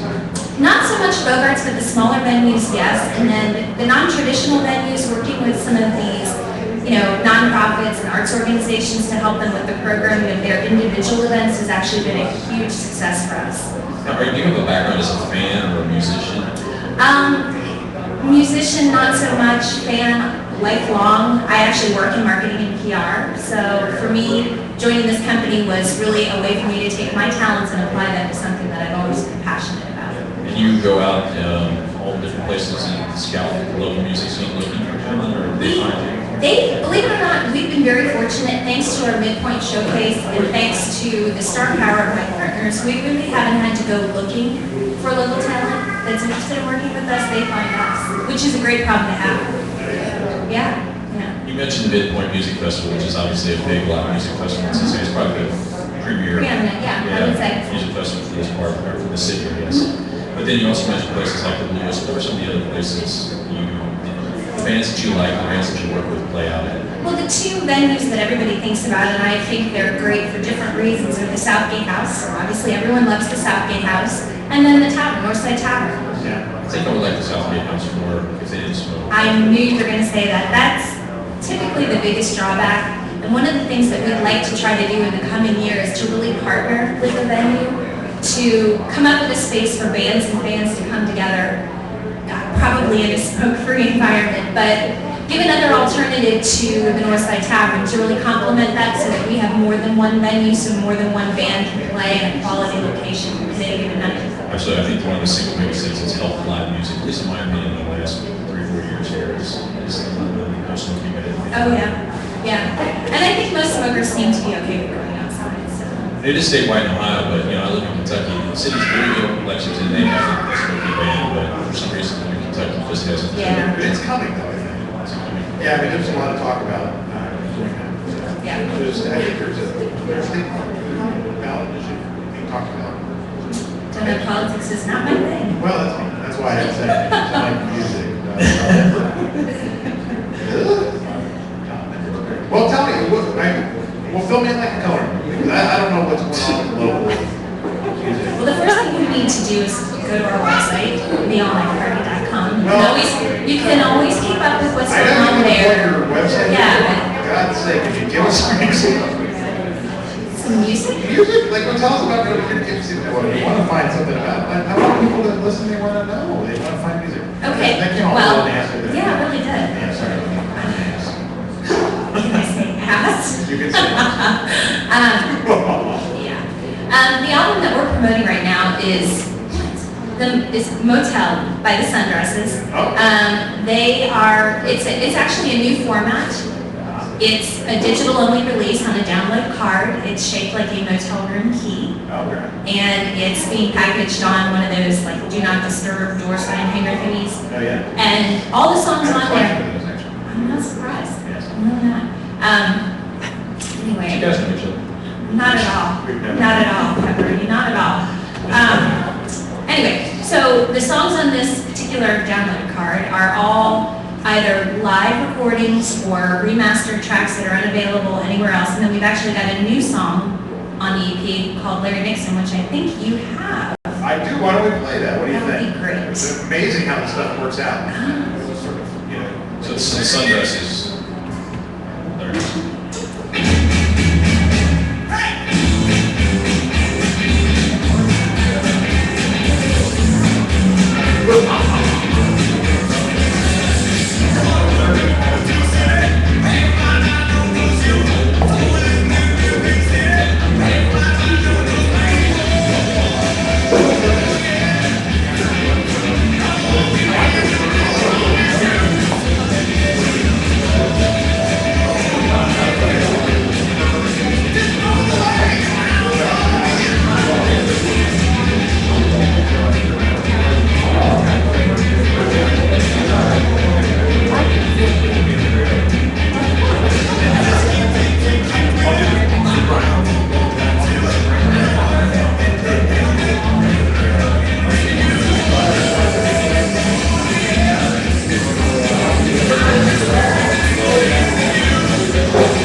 It's fun, it's fun.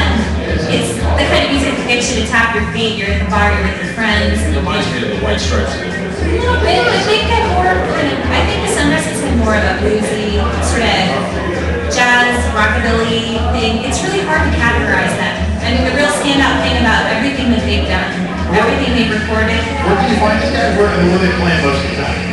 They are actually getting ready to go on tour in support of this particular album. So they're not going to be playing around here. They're going to be playing a lot of dates in Indiana, and then they're going to take a jaunt south and hit Athens and hit Memphis and sort of mix in between there. Really? They're getting kind of national attention now? They are actually. The Sundresses have been to South by Southwest, I think, 4 different times. They are local. Where are they from? I believe they're all from the north side. They are. Yeah. Yeah.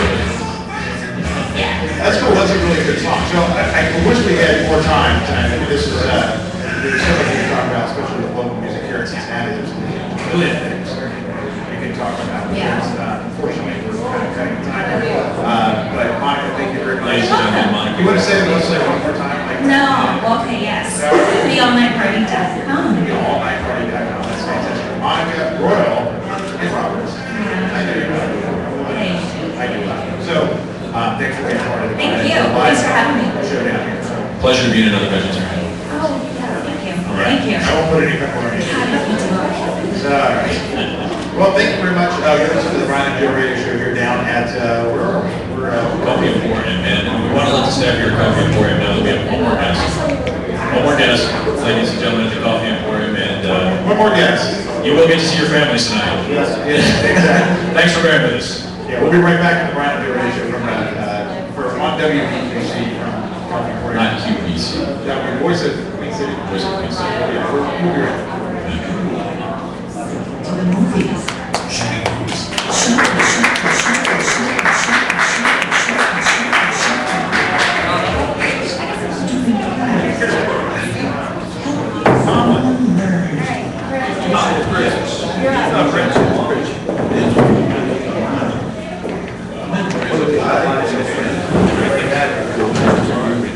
That's all right. I'm just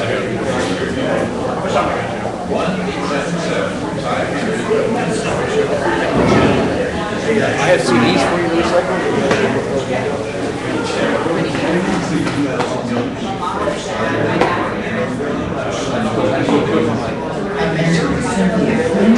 It's easier than you think. Takes less time to get 400 grades, a bigger change than you can imagine.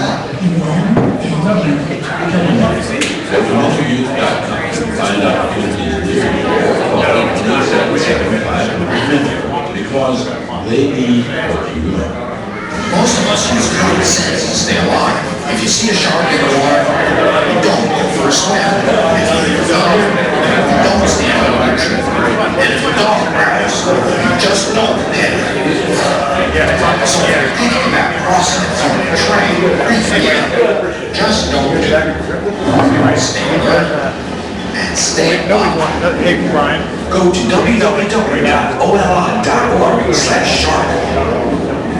So was it, Everyone looks along into you. Never stop to think about why that's not your guys' music service site? pioneers around free worlds. These days, it's going to be kind of 39 people in there. Economics and school music instead of the amazing positive effect it has on kids. It's such a thrill for a child when he or she gets first in the street or masters a simple part of the flute. They perform a showstopper with a school chorus. And there's so much music out there to play and listen to. When kids learn to appreciate a show tune, a Beethoven symphony, or an opera, in addition to what they hear on the radio, it only opens their eyes to the diversity of the world. Make sure your kids are support your sport. A PSA brought to you by NENC, the National Association for Music Education. Music, part of a sound education. You got to be party.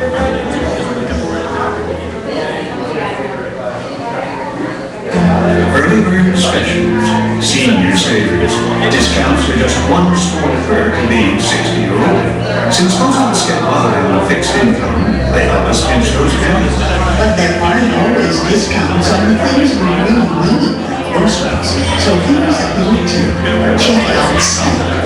They help you underwrite when money's tight. SNAP is the new name for the federal food stamp program. With SNAP, you'll get a little extra help at the store to buy healthy food like fruits, vegetables, and whole grains.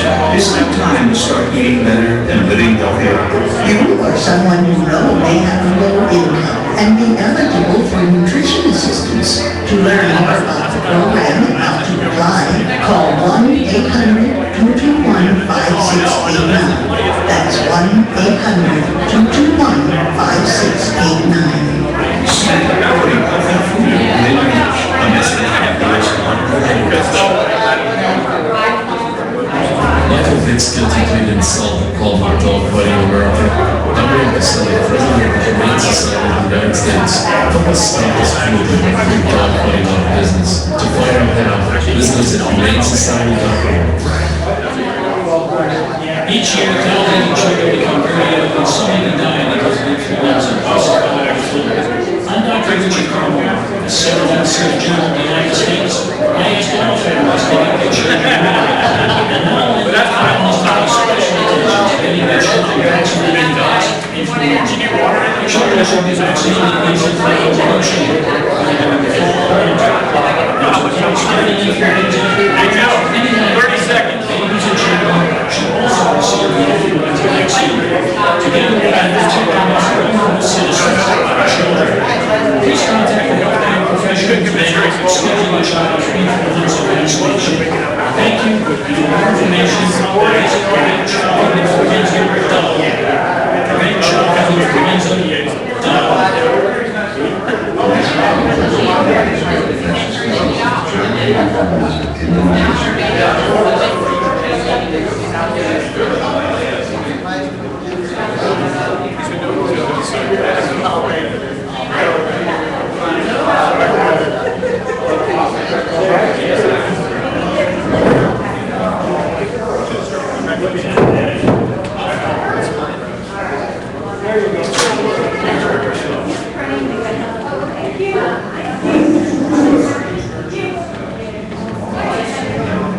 Oh,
to the show, John McCutcheon, Christmas in the Trenches.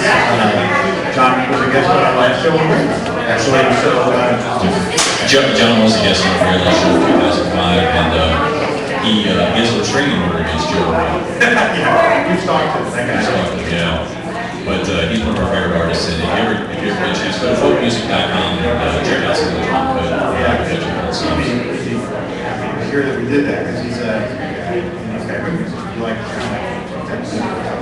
Joe, we want to thank everybody who's hanging with us to the dinner, and we have, this is our last guest, and certainly not least guest, Chris Tomlin, freelance writer. He also happens to be my brother-in-law. Really appreciate him coming out tonight. He's my classmate. Used his time. All right. Here's this time, where you're trying to get your kid is like left you. Your kid is crawling home. He's doing fine. I'm hoping that this will make him sleep long night tonight. Oh, that's good. I've been feeding him coffee since we've been here. Oh, really? That's good. What I find works really well now, and whenever I see you, I just like, I get this little toe cut. It's just like, We're old schoolmates. We're old schoolmates, we took a coffee class together, so, but what I would say for baby, usually I think scotch works really well. Yeah. That'll be later. Yeah, what you do is you dip your finger in it, and then you pull it out open and. Later on tonight, he and I have to stand and count down. Yeah. Come on, be a man, kid, come on, let's go. I love you, son. I guess so. But anyway, Chris, it's really good to have you. Thanks so much. We haven't seen you since the Kentucky-Tennessee football game a couple weeks ago. Yeah, you're on the internet. Did you see yourself? I did, yeah. You like that? I was very proud of that. He says to me, Joe, he says, it's so unfortunate every time Tennessee scored a touchdown, Joe's like a camera. Yeah. Well, what else was like? There's nothing like watching your team lose and repeatedly turning to your left and seeing a camera. How do you feel Yeah, about how do you that? feel about that? How's that feel? Oh. Still losing. Yeah. But they have a wonderful basketball team. Sure do.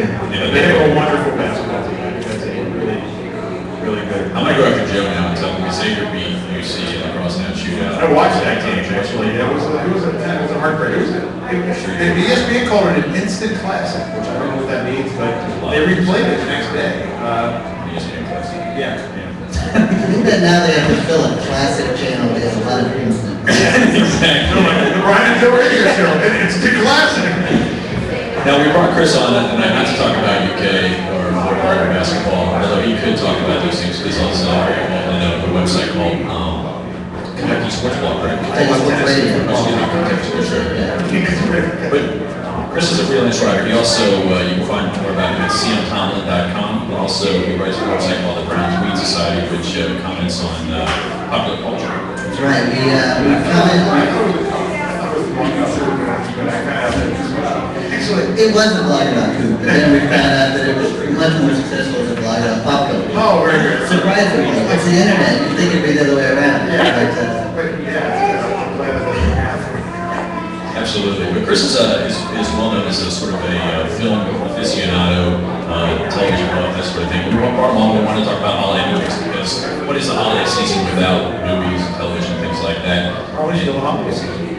No, but it's true. I mean, what does everybody associate, the holidays with? Like Miracle on 34th Street, Christmas Carol, It's a Wonderful Life. Murder. None of which I've seen. But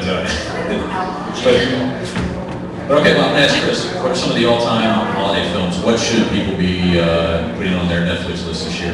Well, it depends on what you're looking for. Are you looking for traditional? Are you looking for more modern classics? Are you looking for, you got your, obviously, your It's a Wonderful Life, like you said, Miracle on 34th Street. There's a car alarm going off outside.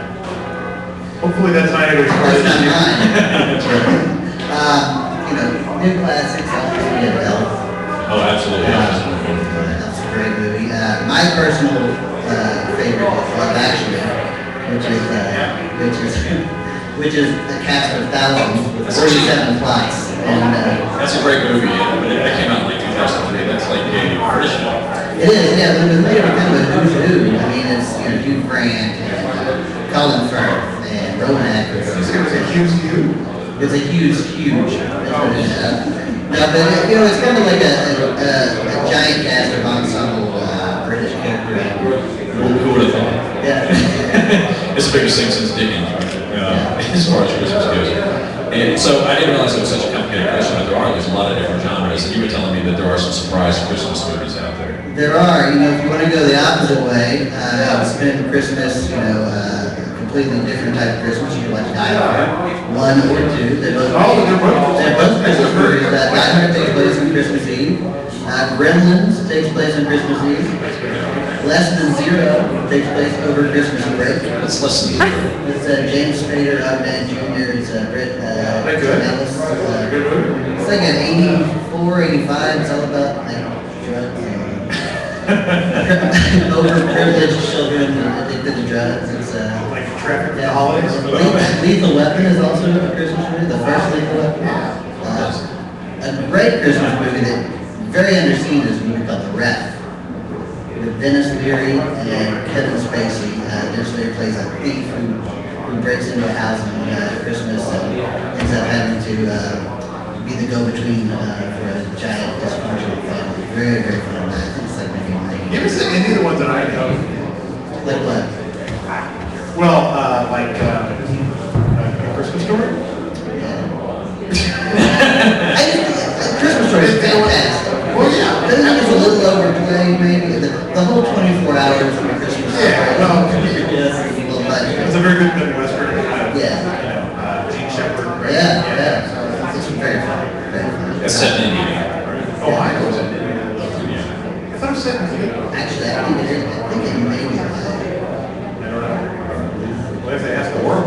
But of course, there are always people who think that Christmas Vacation is the end all be all. Oh, yeah. There are people who think that's their favorite movie, not just their favorite Christmas movie. I gotta be honest, when I think about Christmas movies, I tend to think about comedies.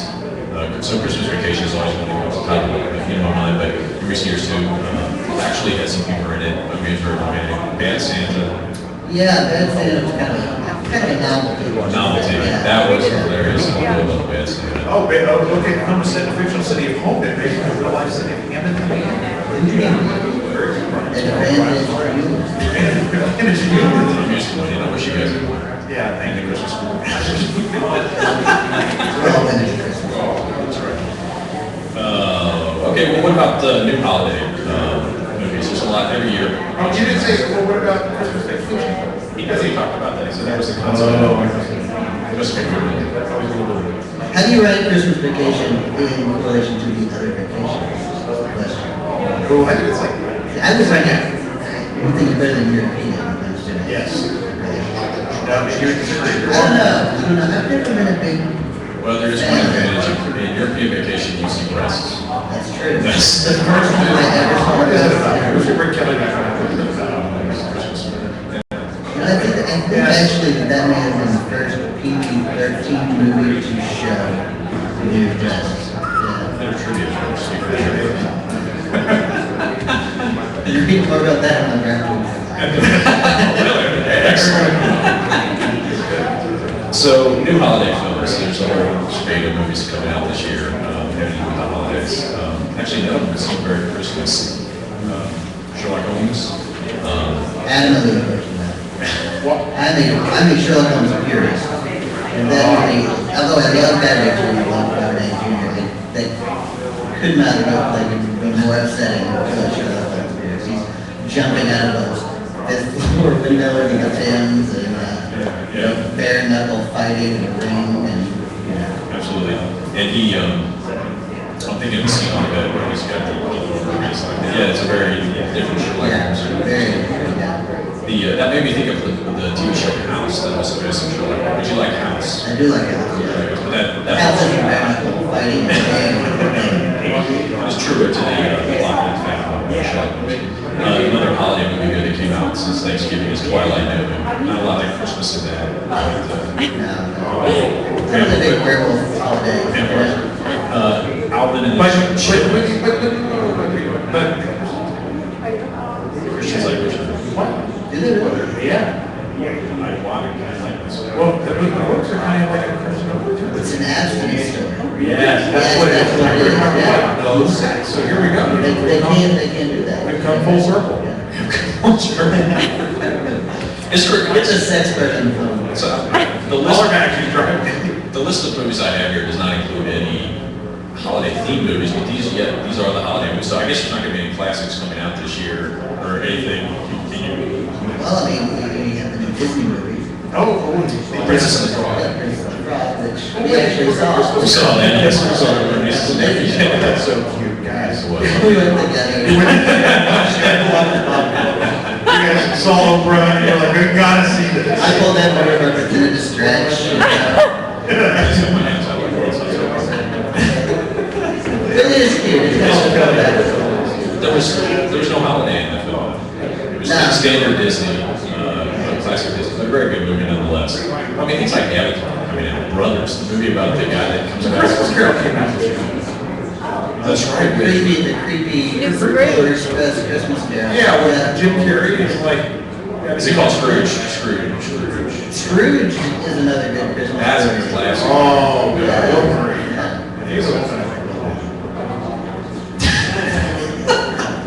Let's do the silence.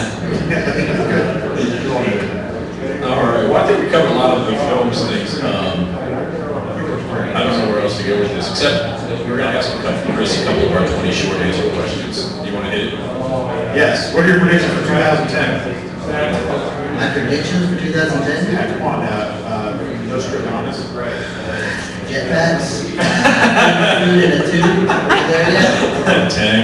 Yeah. I predict Tank will come back. I think it's already done. Let's bring it back. Let's bring it I back. bet before 2010, we'll be way ahead of the curve. You know what, let's start the Tang Home Brewing That Society. sounds great. That sounds great. Everyone loves Hey, Tang. try my Tang. That's good. 2009, good year. I just had a really good batch of Tang. Bottling it all weekend. All right, we're on the No, I'm just going. Okay. 2009, good year or good riddance? Good year personally. I mean, I didn't know it as a child. That makes it a pretty good year. That's amazing. No, it's amazing. That's another prediction for 2010. One of the cutest movies of 2009. You know, obviously. More men will be doing, what was it, Arnold Schwarzenegger movie? Oh, God. Yeah, was that Danny DeVito? No, that was Emma Thompson. Danny DeVito and Schwarzenegger's twins. Oh, twins. Are we talking about Kindergarten Cop? No, but 2009 was, Anyway, good year. There you go. on a global level, probably But for you, not bad. not New Year's Eve, stay up till midnight or go to bed? Sam. I do that every night. No matter what. I usually live till about 2 every night anyway. Every night's New Year's Eve. I thought you were going to pass out, you know, just sleep if you could. Well, I may pass out, but Eggnog, delicious or disgusting? disgusting. Really? You don't like I eggnog? don't like it. Never I don't know what you're talking about. What is a good Christmas beverage? Otherwise, I was sour. In lieu of eggnog, have a Miller Lite. And it's like this. That's right. All right, well, your favorite holiday movie ever is Love Actually. And we want to thank Chris Tomlin for being here with us. God bless America and all you stand for. Chris, you're a fine man. You're very funny. Did you a little bit of the zombie force on Thursday? Oh, no. That was it. That was brilliant. That was brilliant. Thank you very much. And thank you guys for having me. Oh, awesome. Thank you. CMTomlin.com, LeBrownTweedSociety.com will be for. Thank you so much for being on this. It was okay. We'll work on the sound effects for another time. So, well, Brian, we've come to the end. We have come to the end of the holiday. You want to tell one joke? Oh, crap. Joke. We're going this to you. I think you'd be comedian. No, Chris Collins. Here, Chris, just read one of the jokes. Just read one of the Top jokes. joke, I think, is the best. What did the bald man say when he got a comb for Christmas, guys? What? I have no idea. Actually, I do. Thanks. I'll never part with it. Where's our laugh track? Do you want to try again, or you just want to? No, I know. Here's another good. How do sheep say Merry Christmas in Mexico? How does a sheep say Merry Christmas in Mexico? Feliz Navidad. Oh, we're killing. We're killing literally. I think Jerry. There we go. Well, they just got it. They just got it. It's got, I'll say, oh, there it is. Please. Thanks, Chris. I can't wait to play this for your son in about 15 years. Yeah, it was very good. All right. Only thing left, Joe, is to sing Jingle Bells. All probably not going to have a movement. No, I don't think so. It doesn't. Thank you, everybody, for coming down to see this, especially those of you. We have some 39, 40 people watching on the internet tonight. There's some people on Twitter right now too that are listening. We got about 5 people on Twitter, and we'll be on WBQC next year, 96.7. Look for the launch of that. I'm sure that you can have some media. You can download us on iTunes Store, I believe. And let's talk about our website, Oh, morningshow.com. God, we mentioned that one. We also post the audio on Facebook. So if you guys back, if there's something that you really, really liked, you can play it back. Play it back over and over, like we do. It's free. And that's, we don't charge for this.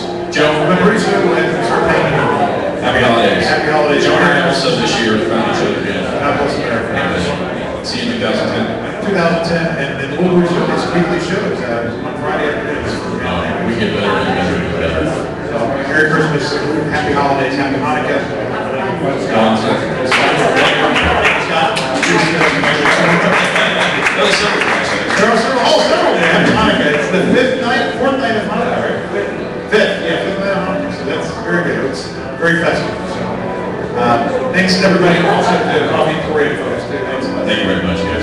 Yeah, we appreciate it. Thank you so much. We'll see you next year, 2010. Have a safe, happy holiday season.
Yes, I see.